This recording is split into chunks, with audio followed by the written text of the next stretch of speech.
नमस्कार मित्रों। अक्सर हमारी यह शिकायत रहती है कि आजकल के बच्चे अपने बड़े बुज़ुर्गों के साथ बैठना नहीं पसंद करते, उनके साथ जुड़ते नहीं हैं, माता पिता का ध्यान नहीं रखते, वृद्धाश्रम बढ़ता जा रहा है। और ऐसा बातें सुनकर हमको लगता है कि सच में हम कितने चिंतित हैं समाज के लिए। लेकिन हम कभी ध्यान नहीं देते कि इसके पीछे कारण क्या है। इसके पीछे कारण समझने से पहले आप एक प्राकृतिक विज्ञान समझिए। आप अपने हाथ के नाखूनों को देखिए और उस नाखून में देखेंगे कि जो नाखून का हिस्सा मांस से जुड़ा है, मांस से जुड़े नाखून को अक्सर स्थानीय भाषा में लोग कहेंगे जिंदा नाखून। अगर यह जिंदा नाखून यानी मांस से जुड़ा नाखून गलती से भी नेल कटर कैंची से कट जाए तो आप देखिए कितना दर्द देता है।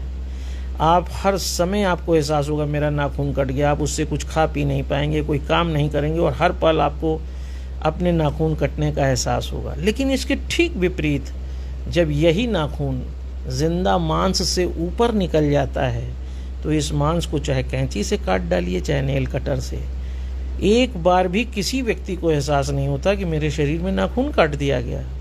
और वह चाहे जितनी बार काटता रहे, क्योंकि अब वह नाखून जिंदा मांस से जुड़ा ही नहीं है।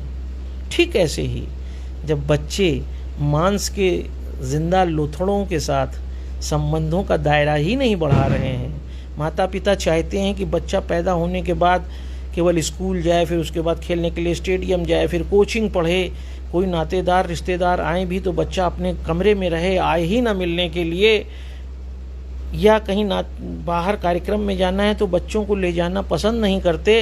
तो ऐसे में आपने बच्चे को जिंदा नाखून कहाँ बनाया? आपने तो बच्चे को मृत नाखून बताया है, इसके अंदर कोई दर्द ही नहीं है। और जब दर्द नहीं होगा तो वह बच्चा कैसे यह महसूस करेगा संबंध क्या होगा।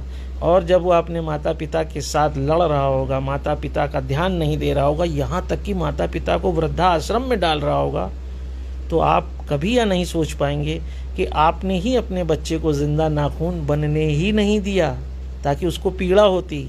आपने तो उसे मरा हुआ नाखून खुद बनाया है ताकि आपका दुनिया में नाम हो कि आपके बच्चे ने कितना पढ़ा, कितना काबिल है, कितनी बड़ी नौकरी है।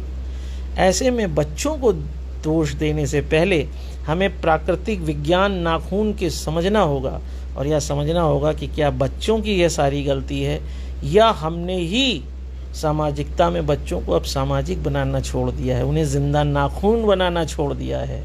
इसीलिए मरे समाज में मरे नाखून की तरह बच्चे उदासीन हैं। अगर आपको यह बात समझ में आए तो आलोक चांटिया को बताइएगा ज़रूर।